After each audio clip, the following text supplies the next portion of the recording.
Don't take this the wrong way, but you cannot go around in the world thinking you're egocentric and now you're in love with yourself and then everybody should be in love with yourself and then you're wondering why you're depressed. Have you noticed how when you're in a relationship and you're in love with someone, it's like all of a sudden all their faults are just cute and sweet or non-existent?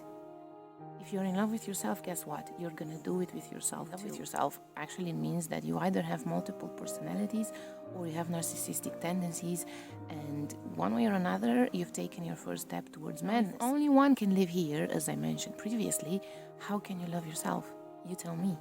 You cannot unless you're delusional about how things are.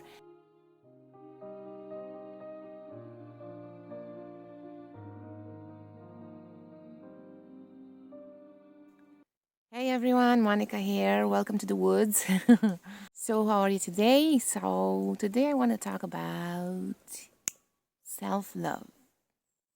Okay. So today I want to talk about love and more exactly self-love. Now I've been hearing many misconceptions about love. so like if you're not in love with, so like first, how can you love others if you don't love yourself first, right? So that's the model that I keep hearing about. And I want to say that that's the first step towards madness. And I'm going to explain why. Now, you're an individual, correct? Me here, yeah, I'm an individual. So an individual means it cannot be further divided.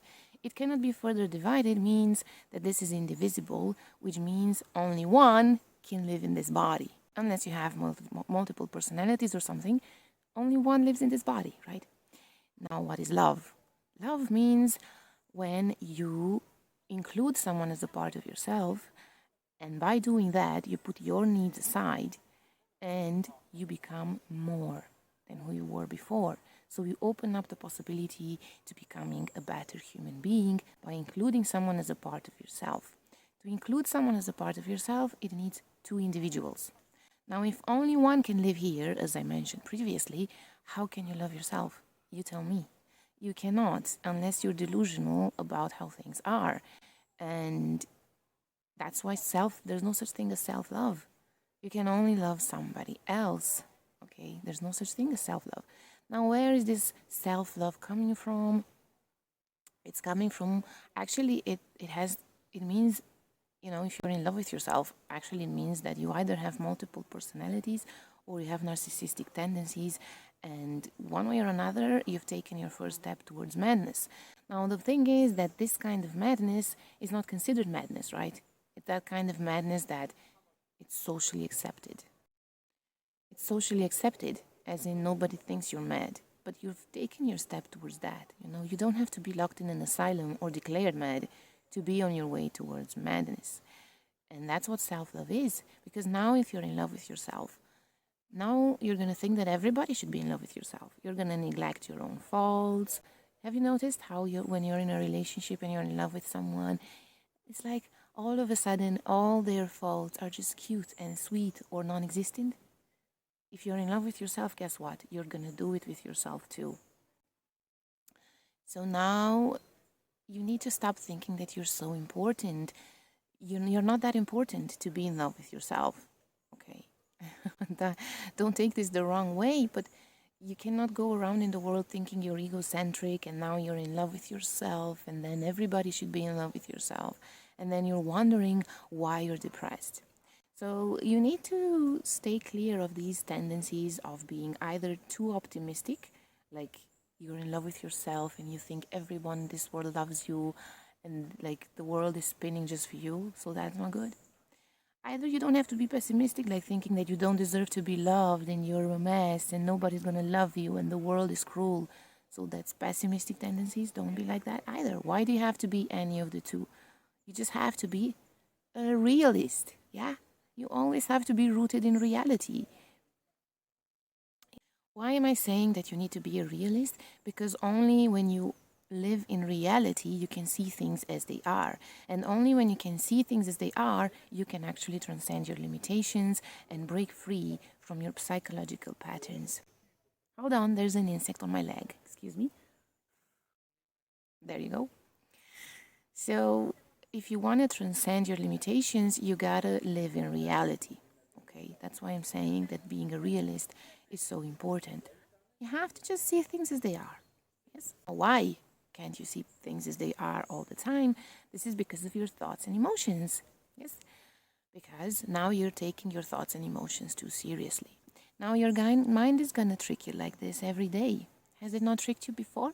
Like today you really think one thing is real and tomorrow your mind will tell you the opposite. So your thoughts and emotions are like local gossip. Enjoy it if it's nice, but don't believe it. So you you can't be attached to the gossip in your head because it's not real.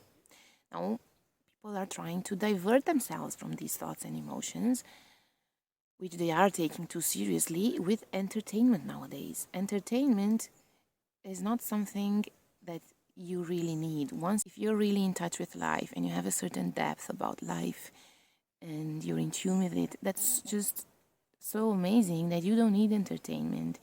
And you won't, when you get to that state, now even your mind and thoughts and emotions will settle down and you will not take them seriously because you will not be identified with them.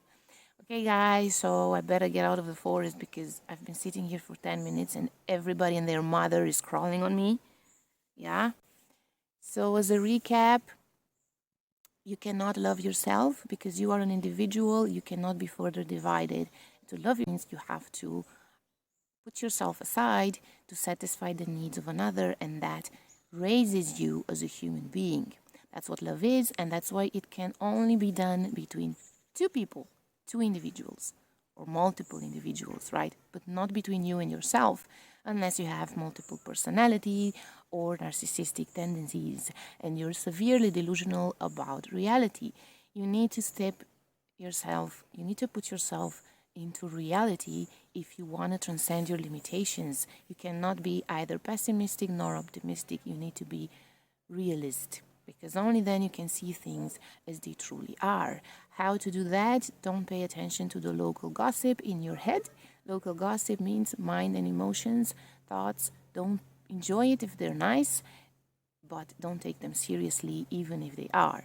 And once you do this, you will see that you don't need entertainment in your life. You will be in touch with life, you will be in tune with life, and then your mind, your thoughts, and emotions will settle down, and then you will see things as they are. You won't have an issue to distinguish what's optimistic, what's pessimistic. Once you see things as they are, you will naturally include other people as a part of yourself and love the world, not yourself, because that's how this creation is built. So thank you so much for this time. I'm gonna go kill some insects now. Just joking. I don't kill insects. So that's what I had for you today. I hope you enjoyed this video. If it helped you, please don't forget that thumbs up and subscribe to this channel. So have a beautiful weekend, guys. A big kiss. Bye now.